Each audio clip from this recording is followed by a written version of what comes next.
promise to you that I will love you all my life.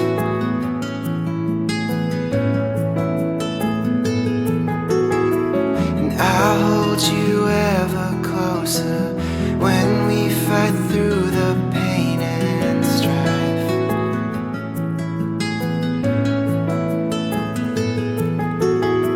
And I'll never let go of you, I'll never let you cry all alone. I will take your hand and call you my own.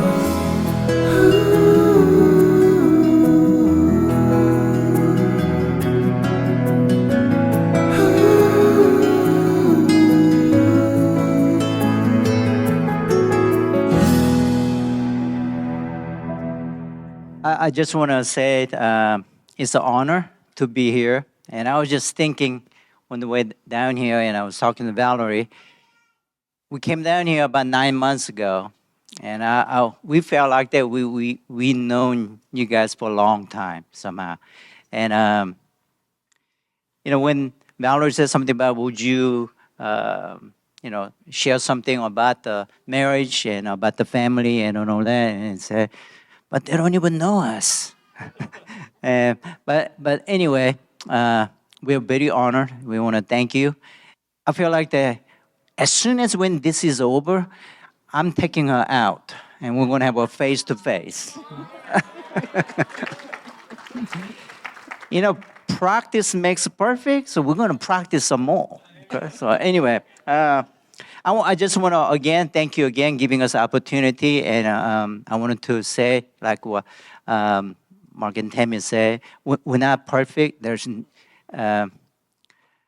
some of the things that we're going to share with you. And some of them was good, some of them was not so good, but we learned from it. And it continued to show us the mercy of Yahweh in our lives and our walk and what we do.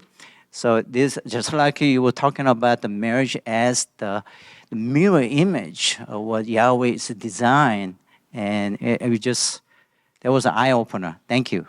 Okay. As when I met Valerie and as we were dating, we weren't courting, we were dating. I knew right away. I knew right away I wanted to marry her.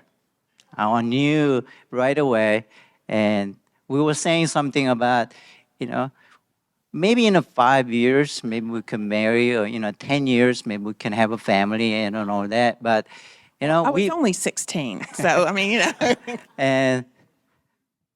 But I realized that I'm an early achiever. So let's hurry up and get this done with, okay? So here we are, okay? All right. So we've been married 37 years, and you all have met our children.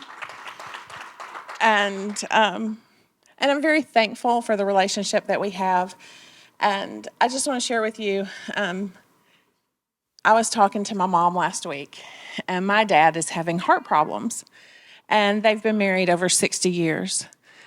And she called me one morning, and she was just very upset. She said, I'm really concerned about your dad. And she said, Valerie, we've been married for 60 years, and every night when we get in bed and cuddle, I still feel that wonderful feeling when he puts his arm around me. And I'm still so thankful that he's mine.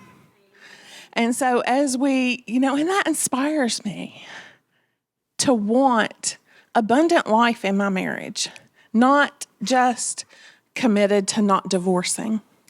And that's what we see in the idea of covenant, is an agreement to work together to achieve God's purpose in our marriage, not just to stay married.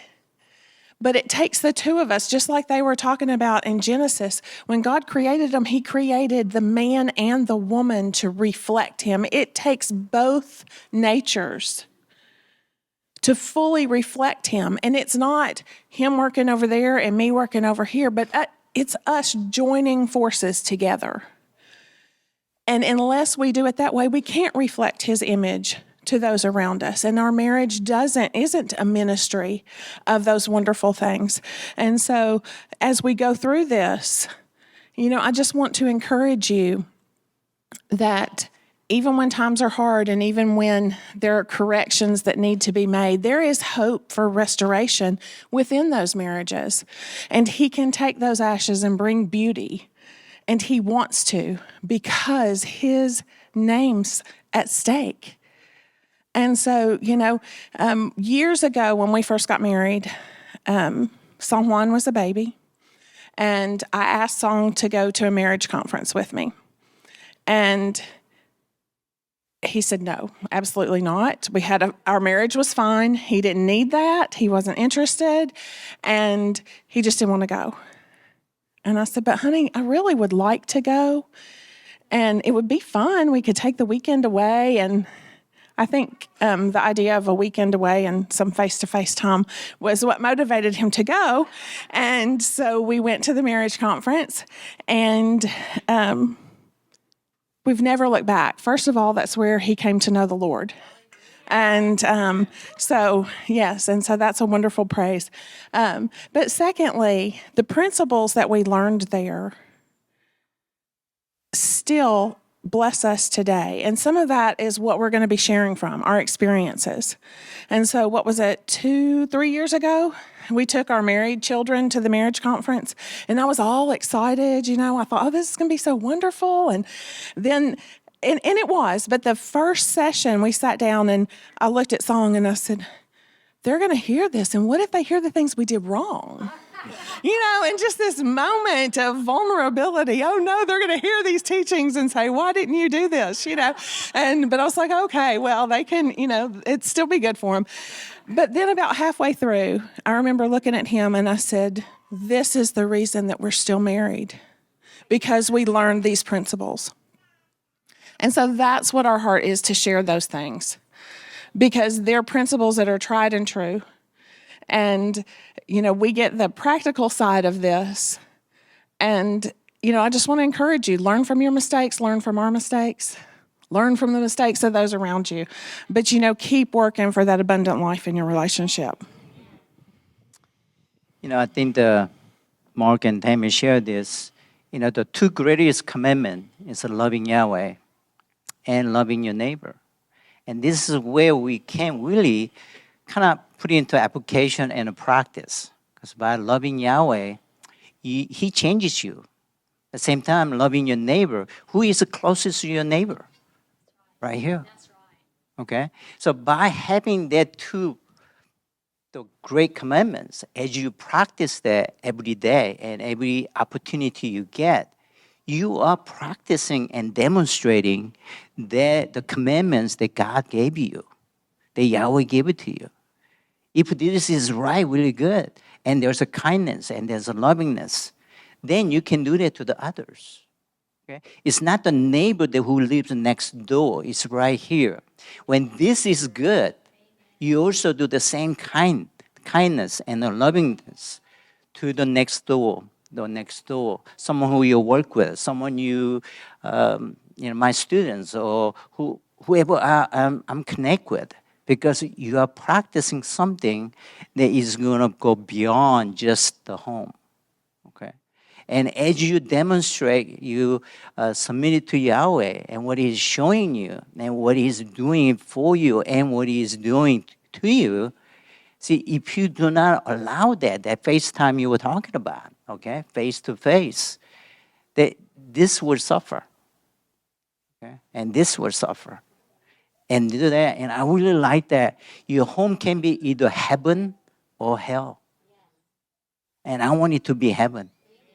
Okay? And we are learning to have the heaven of home or heavenly home. You have to work. It just doesn't happen. Okay? So we want to also encourage you you got to work. You got to practice. You got to apply. You have to always put it in the back of your mind. We were doing the Romans in our studies. Whatever is in your mind, you will do. So put the positive thing, the good things in your mind, then you will come to an action. when we were first start to seeing each other, sometimes the Yahweh gives you a vision. At that time, I didn't think there was a vision. I was just learning my alphabets. Okay? And the letter X. I didn't steal from the I didn't rob the cradle. He had to learn English when he came to the States. He is older than me. But I'm struggling a little bit with this Tennessee accent. Okay? But this letter X, say you got to starting at the top, got two different spots. It crosses at the middle, but it goes separate. Okay? I think that a lot of time the world, the marriage is like this. You got starting at two different ends, and it meets in the middle. But you know what? They don't stay together. They go separate ways. That's a letter X. Okay. So I told Valerie, our relationship is going to be like a letter Y. You start from two different separate ends, but we're going to meet in the middle, and we're going to stay in a one line. Okay? And there was a vision that Yahweh gave to me, but I didn't know that. I just knew that, I have to learn alphabet, so I better face that, okay? And so our relationship is going to be letter Y. What's so funny is I just found a picture where he had a picture of us together, and he had written on the back of it to me, and it said something about hope our relationship never goes from being a Y to an X. And I remember my mom looking at that saying, "What is that supposed to mean?" And I didn't really realize at the time how profound that was, but years later I did. And I just have to say that I'm so thankful that when we got married, and we're going to talk about this a little bit in the parenting thing, but when we got married, Song was not a believer. And I had made a decision for the Lord when I was younger, and then allowed the hypocrisy of people to keep me out of church. But I still love the Lord. But there was so much in Scripture that I didn't understand, and I didn't understand what it meant to be unequally yoked. And I just praise the Father that at the time that I was hungering and thirsting for Him again, that He brought Song into that and turned our lives around and really showed us that the marriage relationship is supposed to be that picture of Messiah and His bride. And it's just been amazing to me through the years just to see how He has continued to work that in our lives. And He showed me that just like with Messiah and His body and His bride, He leads and we follow, just like they were talking about. There's an order, but it's the two working together. He doesn't lord it over me. He doesn't, we're a team, and it is a beautiful picture, but both roles are essential. And I think the biggest thing is that it is a beautiful picture, but walking it out every day is a challenge. And, that is one of the things that I have seen. Not only is it a challenge, but it is one of the things I think that is so important in child rearing. And we're going to talk about that because our children see everything that we do. And they see when there's hypocrisy. And they've seen our mistakes. And I know one of my children offered to tell some of the stories about me if we needed a few extra minutes to get our parenting act together.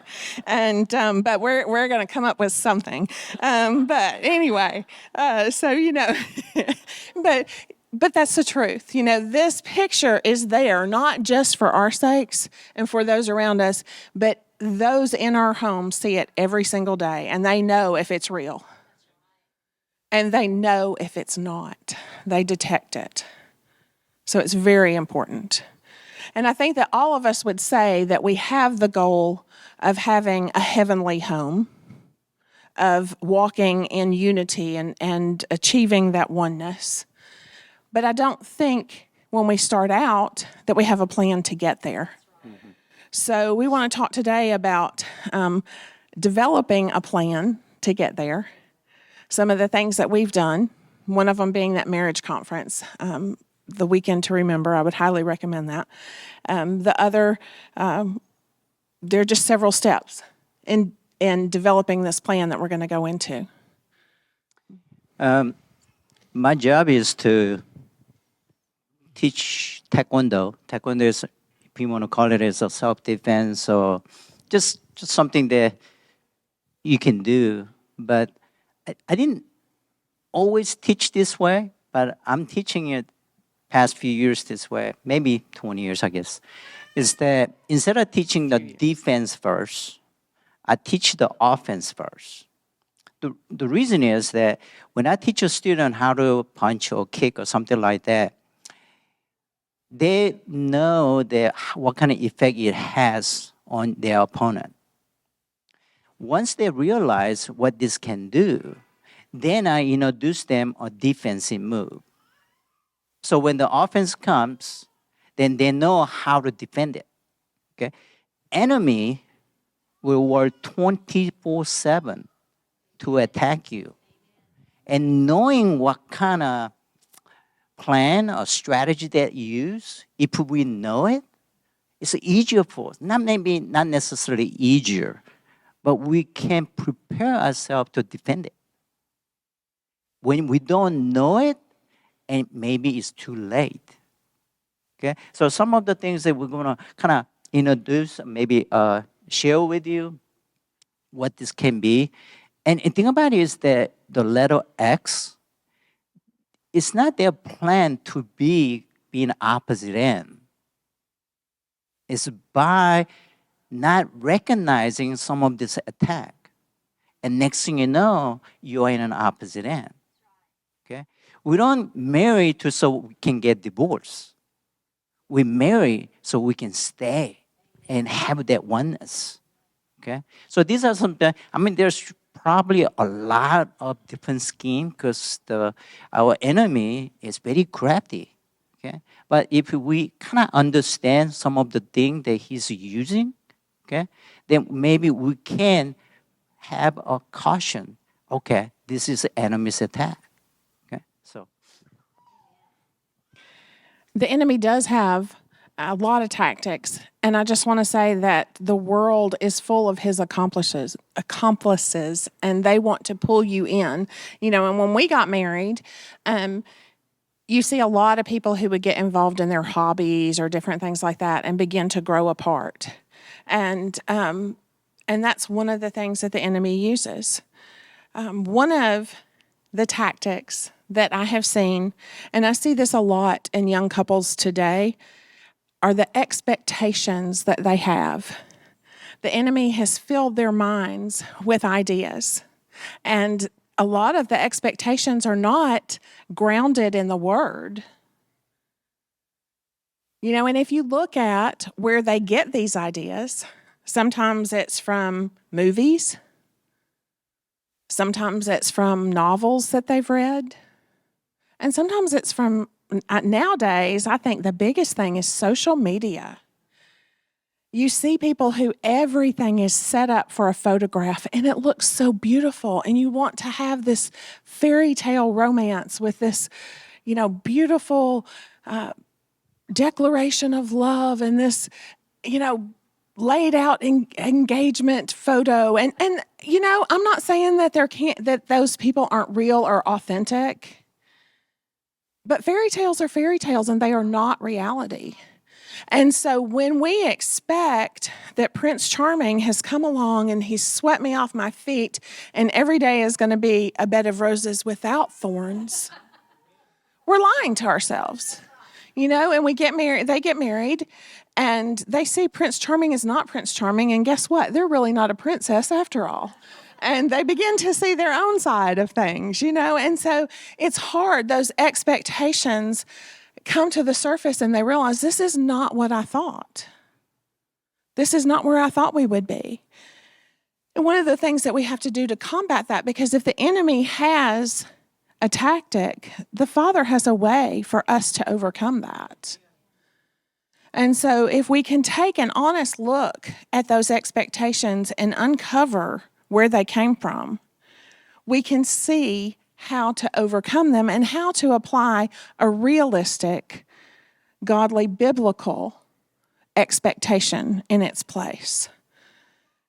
With those expectations and social media comes comparison.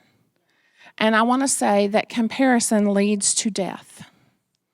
When you look at someone else's life on here, particularly with social media, and you think, isn't this beautiful? Their house is always clean. And everything is always just, oh, wouldn't that be nice? You know, my house is not clean, and we have so much stuff because we have so many active, inventive, creative people that would rather create and invent than clean. And so, but it's wonderful. It's beautiful in a totally different way. But if I sit there and only look at, and I'm guilty of that, I have to say, if I look at that and I gauge what that looks like compared to what I look like, I can find ways to become dissatisfied.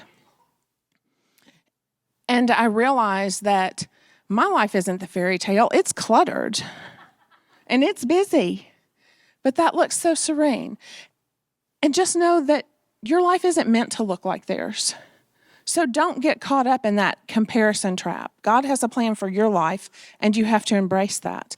And I learned that a long time ago when Song was working because his hours were so different. Teaching martial arts, he taught at night. And, I can remember I used to dream of him doing something else so that he could come home and we could have a family dinner together, because that's what I grew up knowing. And I was very frustrated, and I was just sure that it was the Father's plan for me to train my children in other things so that they wouldn't also have a crazy schedule like that. And I remember one time just getting very convicted that the husband that he gave me was called to do what he did, and it was my job to adapt to that. So throw away that expectation that he was coming home for family dinner unless you want to have it at 10 o'clock. And find a different way. So we had family breakfast, and we would sit around and we would have our devotions, and a lot of times we would eat in the middle of the day when everybody was there, our bigger meal. And I had to let go of those things that I had known and loved from my family, and it was a good thing. Our family dinners were a good thing, but I couldn't take that expectation and make him bend to it, even though it was a good thing. And so, that's what it's all about. You got to find ways to apply things differently so that it works in your situation and that God gets the glory. And we had wonderful family breakfasts.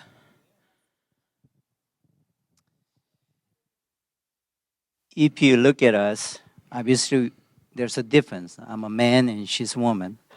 But there's also a difference inside. How I grew up, how she grew up.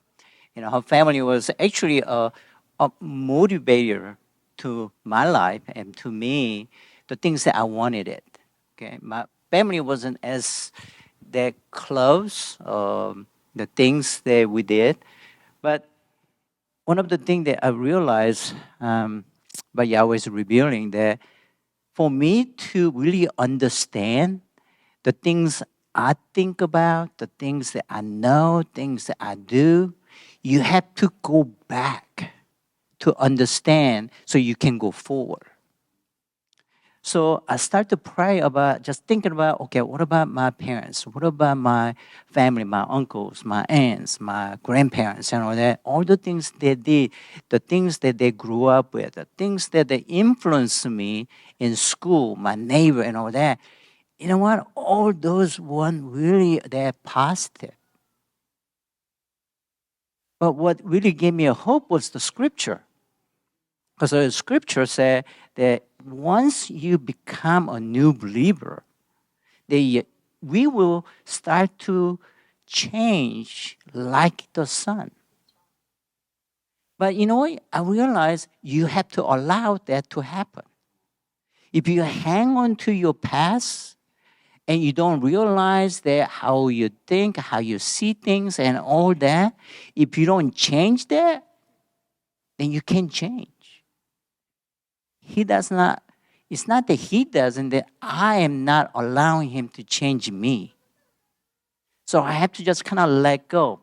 But instead of just let go, I also need to understand what I had in the past. I have something much, much better. I have some students who come and say, hey, I really like, some of these are the Korean students, like to learn your culture and to appreciate. That's nice, but you don't really understand the full meaning of their culture. Okay? My culture is Hebrew. That's my culture now. Okay? That's what I should be. I no longer hang on to that. So all those things has in me, they influence me, would affect our marriage. So I have to change those views, change those expectations, or way I think. And that also really helped me with my relationship with not just her, but with my children. Because there's things that we grew up with. Let me just give you a really short kind of culture. In Korea, the father does not touch the children. They do not show their emotion or affection. Okay? Only thing they might do is put their hands on their neck or shoulder and say, just tap. That's like a hugging and praising here. And I did not want to do that to my children. As soon as Yahweh start giving our children, I always rub their hair and hug them and kiss them and have them sit on my leg. I learn how to eat with my left hand so I can hold them, All those because I want it to be different. I don't want to repeat that what have been influenced. I want something that's much, much better. And I will share that with you a little bit later with the parenting. But Yahweh has changed me. Yahweh has changed how I see her. Okay? When we start seeing each other and thinking about her to being my wife, and I asked her, she said yes.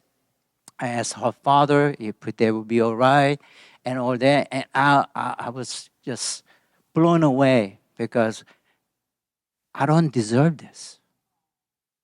I don't deserve someone like her and her family to accept me and have her.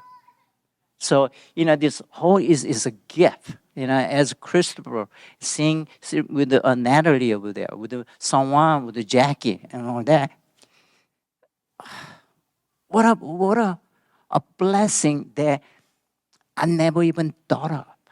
But now I'm seeing it, and they are sitting here, and I'll be able to share how wonderful Yahweh is. Okay? Anyway. So Song came into it with a set of expectations from an unhealthy family. And not just the culture that he experienced in Korea, but when he moved over here with his stepfather and his mother, things were less than ideal.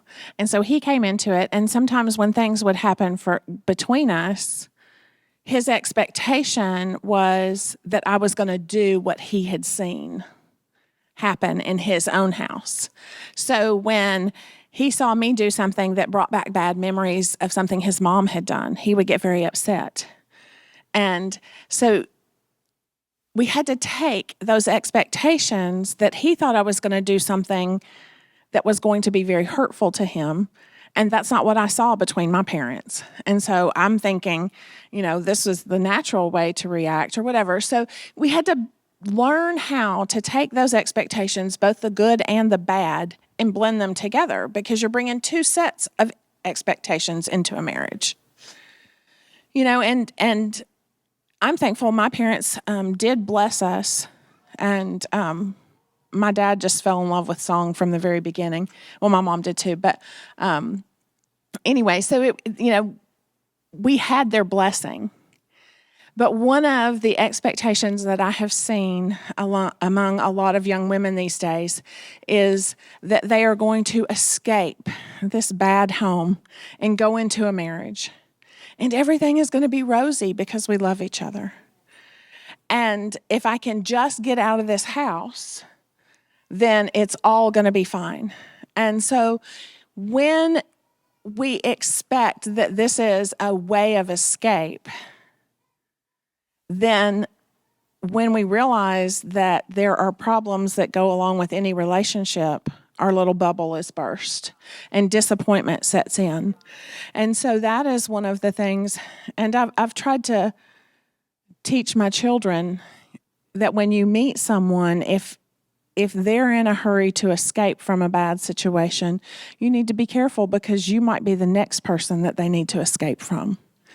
You know, some of those problems have to be dealt with wherever they are.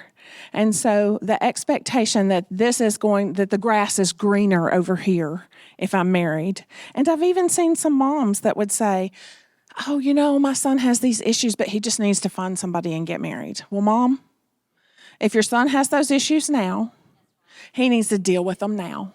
Single. Marriage is not the way to escape the issues that you have. You're just bringing another person into that misery. And so don't expect marriage to do something that Messiah himself wants to do for you. And so, overcoming those expectations and just seeing how they impact. And maybe you married thinking you would escape, and it's not what you thought. It doesn't mean that you have to call it quits. It just means you allow the Father to bring that healing in that area wherever you are escaping from, and you see how you apply that. Just like Song said, you go backwards. Look at how this affects me and what baggage I'm bringing along as a result, and you work through that so that the two of you can move forward together.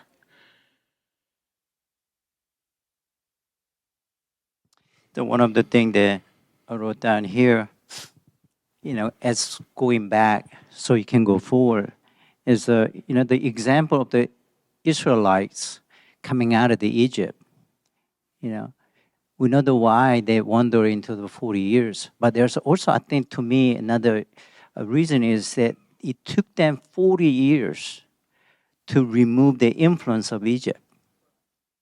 Okay, and I'm not really sure exactly when I realized all those things influenced me, but it took a time. It took a toll, and it took a while for me to really realize I am who I am because of all those influences.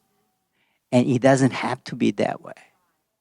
Okay? He can change us, and he did change us.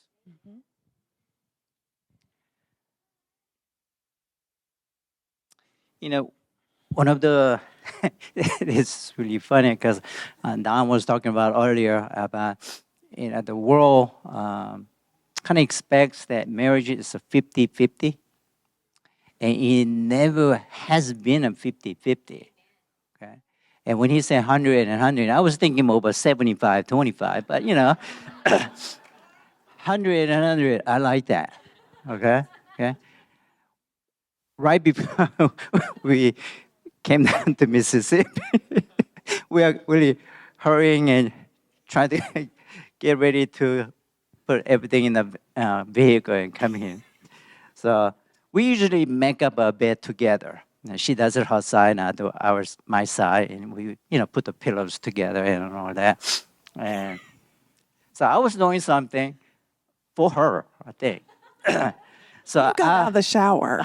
Or maybe I was in. And I come out of the shower, and Well, that is to my benefit. I'm riding in the car with him, so it was for me. The bed is made up 80%. My side wasn't finished. So I look and say, wait. Is this like you do 80% and I do a 20% and you save me a 20% for me to finish?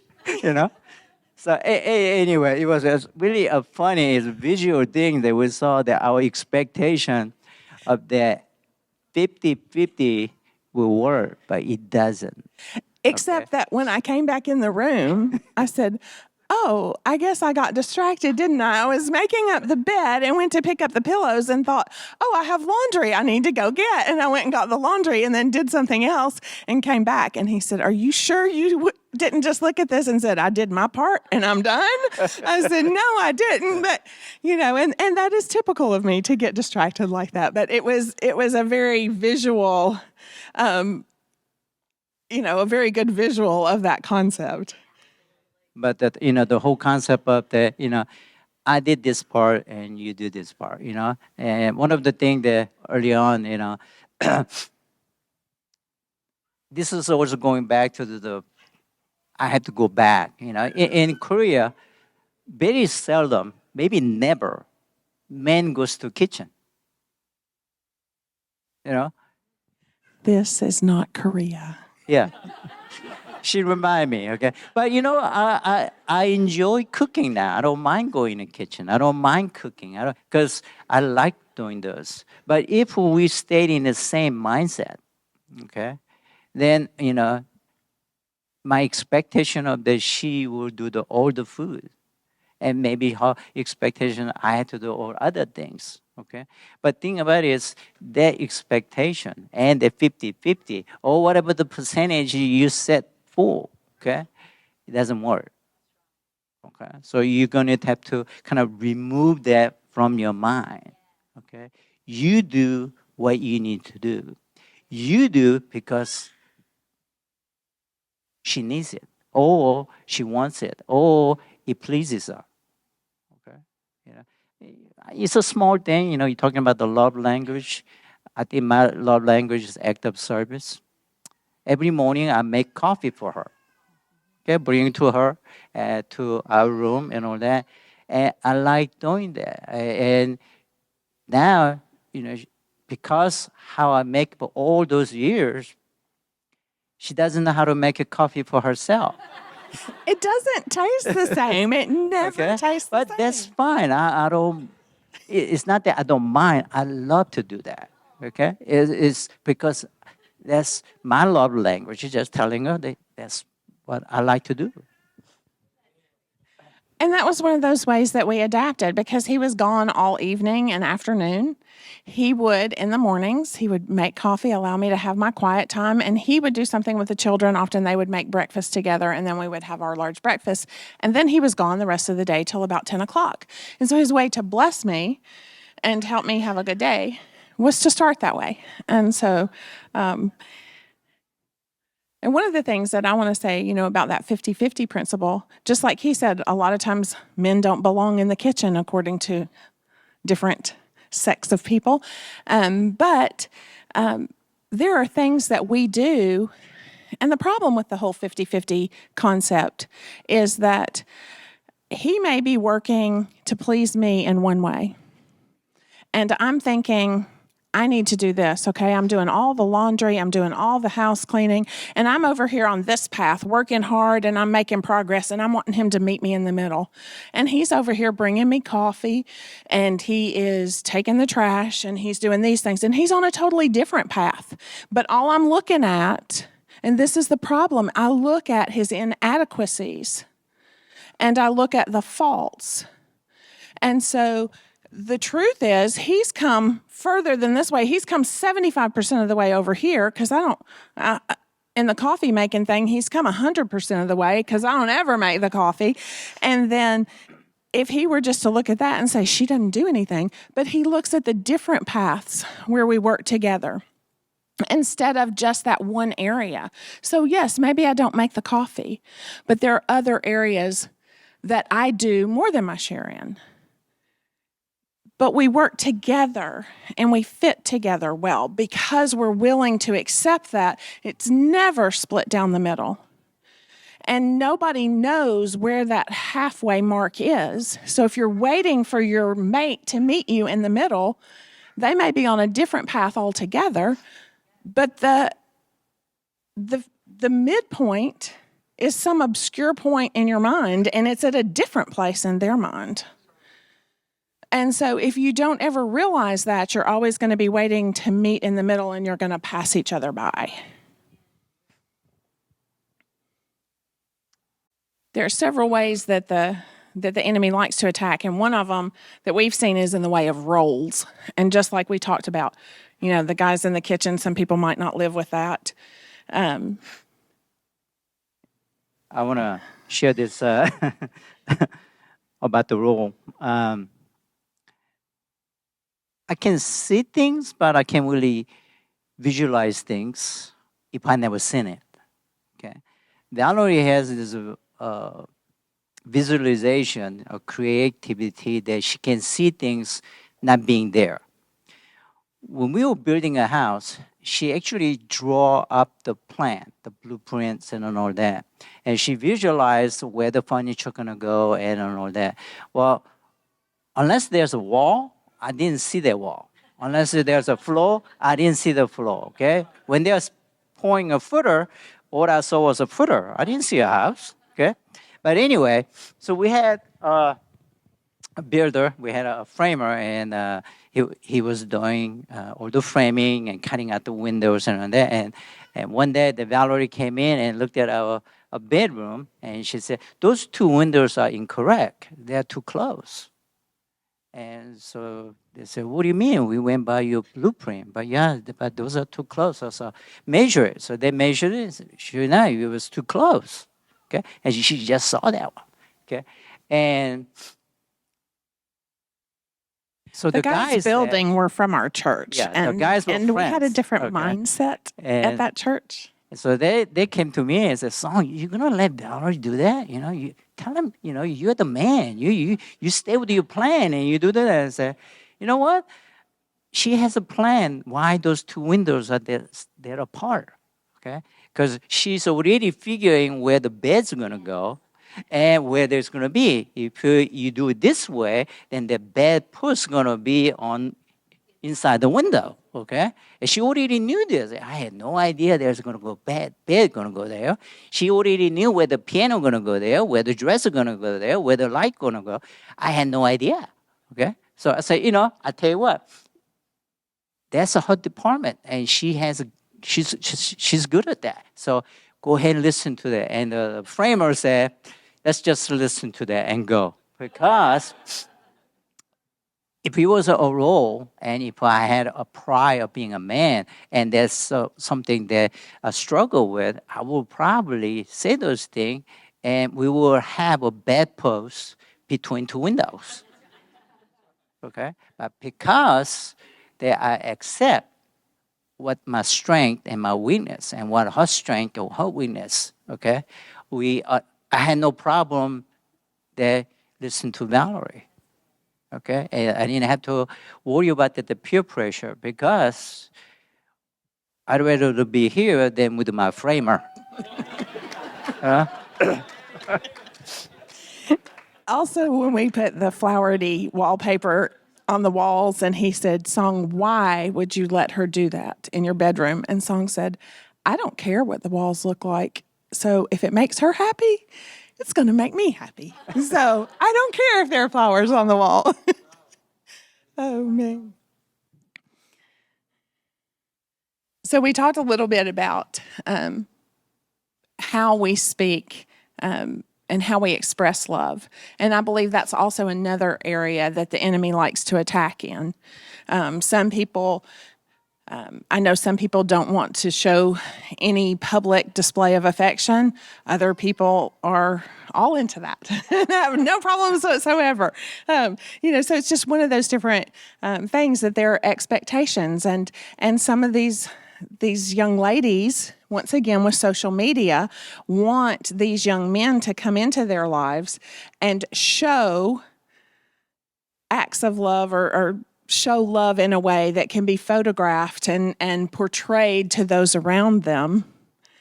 And unfortunately, a lot of our young men don't naturally think along those lines of what's going to make a good Instagram photo for me to show that I love her, right? And so, like Song brings me coffee every morning, but it never has the little heart shape.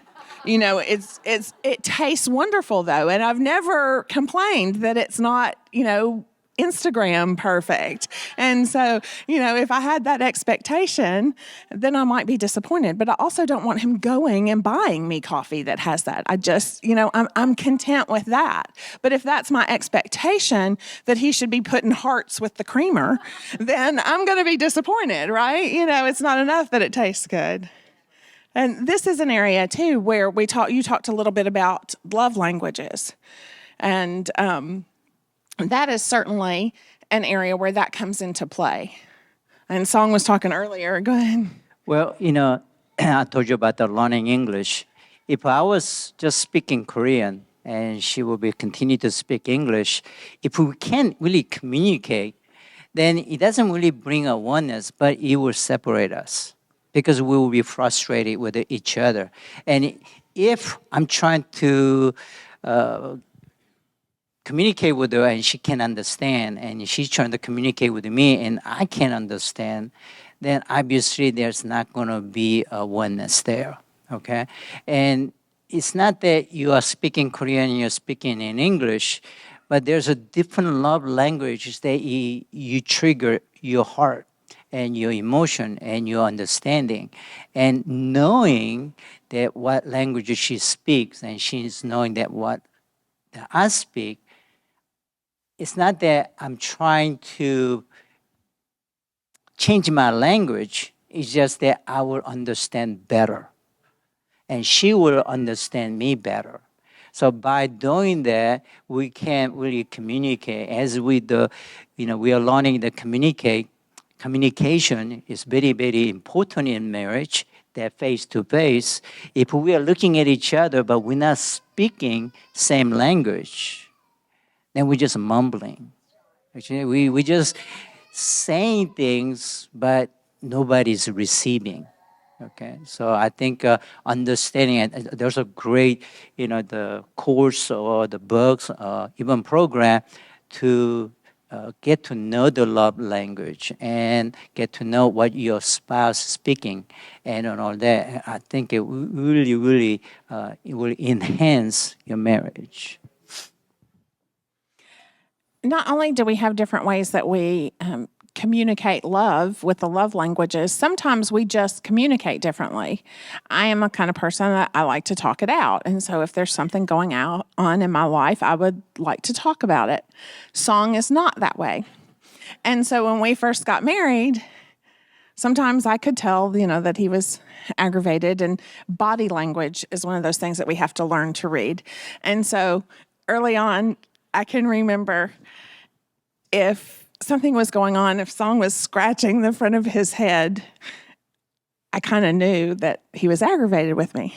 And so I can remember one day I was like, honey, is something going on?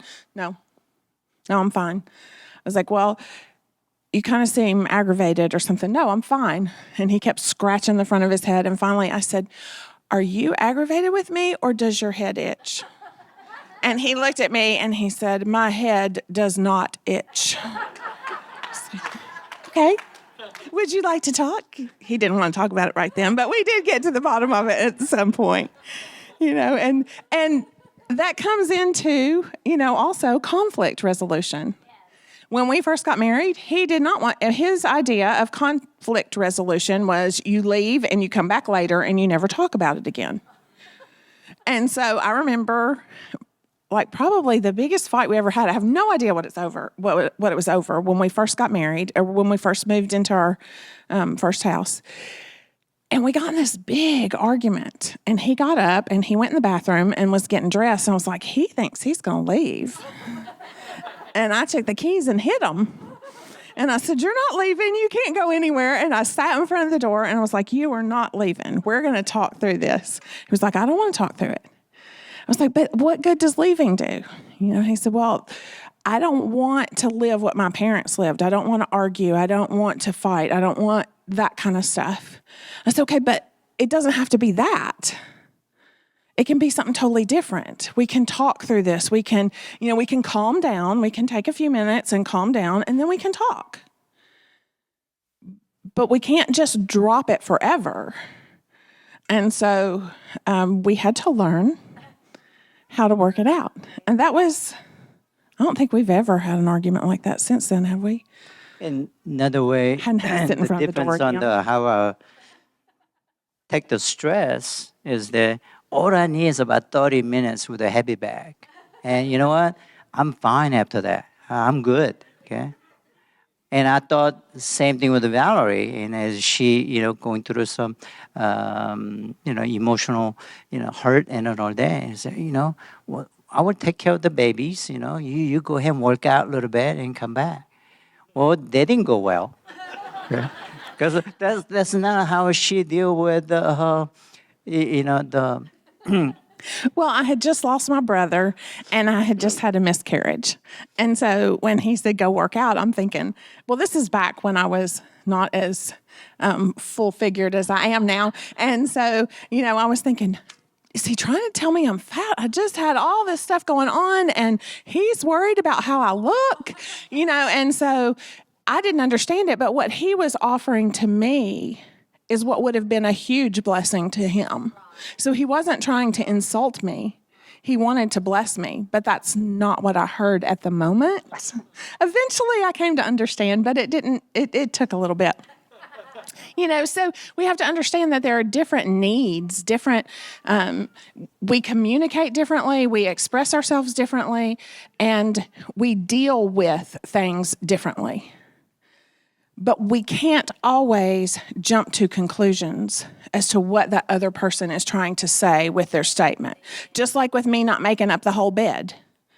If he had said, I can't believe she couldn't even finish that bed because that's my half, and just left it at that, we might have come down here frustrated. Who knows what this meeting might have been like? Oh, man. One of the things also is that as we're talking about different communication skill or love language, but there's a need, a general need for men, and there's a general need for women. And one of the things with the man is that we want to be respected and we want to be honored. Okay? And one of the things that Valerie did for a long time is that she doesn't talk bad about me to somebody else. Okay? She will always honor me and respect and who I am and what I do. Same time, Valerie has a need, or ladies have a need to be loved and to feel secure. Okay? And that to show her that I will take care of things. The burden is on me, or I will do what I can and what I will do to provide for you, the security, and also love her for no matter what. When you have those assurance from each other, then the enemy cannot come in and try to speak in your mind, say, what about this? What about that? Because that's what our needs are. Okay? And you want to meet those needs. And sometimes it's not the material thing, it's not anything like that, but it is to a man that you are respected by your wife. That's a huge thing. You will die for that. Okay? For a woman to love, their husband loves for no matter what. Okay? That is forever. It's long-lasting, everlasting. Okay? So knowing those things will also build, not to destroy, but bring that to the oneness. And so we're pretty much through, but I just want to encourage you that marriage, parenting, all of it comes back to you're going to make mistakes. You're going to have to learn from those mistakes. Don't let those mistakes happen in vain, or for no reason. Make the most of it. If you make a mistake, what can you learn from it that you won't be there again? And so all of these different areas, we have experienced attack in these areas. Sometimes we dealt with them successfully, sometimes we didn't, and it took another attack and another attack. And sometimes we're very hard-headed, just like that toddler that we have to get after so many times. And so, I just want to encourage you that if we will keep pressing forward, if we will keep pressing into Messiah, with a determination to bring about oneness in our relationship, that is His desire for you. And so regardless of what has happened in the past, you, through Messiah, can bring forth a different future. And that's something that we want to press forward for. It's worth it. It takes work, but find ways to invest in your marriage to make that happen. It's worth it. And it's worth it for your children's sake. I was thinking about, we were just talking about some examples that we experienced with our children and all that. Some of them was really funny. Some of them was we just kind of shook our heads and all that. But you know what? I was looking back. All those are memories that Yahweh allow us to experience so that we can go forward with better ways. Okay? So we are constantly learning and developing and getting close to each other. Okay? You know, when someone asks you, how long you been married? The answer, good answer, man. You remember this one, okay? Okay, Don, you kind of forgot you fell there about how many years? Yeah? Good answer is not long enough. Okay?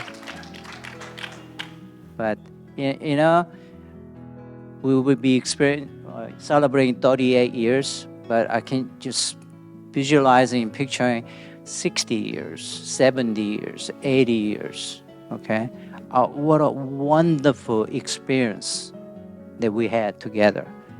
And what a wonderful example and the experience our children will not just experience, but see it and sharing together. Okay? So, thank you.